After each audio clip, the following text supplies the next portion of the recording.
June মাসে বৃষ রাশি বা বৃষ লগ্নের জাতক জাতিকাদের রাশিতে এবং ধনভাবে তৈরি হচ্ছে একাধিক রাজযোগ, যার কারণে বৃষ রাশির জাতক জাতিকাদের বেশ কিছু বড় ধরনের পরিবর্তন আসতে চলেছে।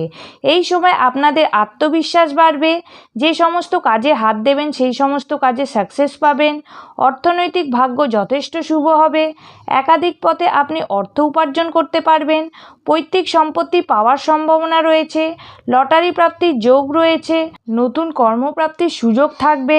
বিদ্যার্থীদের জন্য সময়টি যথেষ্ট ভালো। যারা উচ্চশিক্ষা করছেন, রিসার্চ ওয়ার্কে বা গবেষণার কাজে জড়িত আছেন তাদের জন্য ভালো সময়। এই সময় ভ্রমণের সুযোগ আসবে। দাম্পত্য জীবন ভালো যাবে, তবে আপনার পার্টনারের জন্য ব্যয় বাড়তে দেখতে পাওয়া যাবে। যারা বিদেশে সেটেল হতে চান তারা বিদেশে সেটেলের সুযোগ পাবেন। আর্থিক দিক থেকে এই মাসটি যথেষ্ট ভালো হতে চলেছে, কারণ বহুদিন পর আপনার দ্বিতীয় প্রতিগ্রহ বুধ দ্বিতীয়ভাবেই অবস্থান করবে, তাই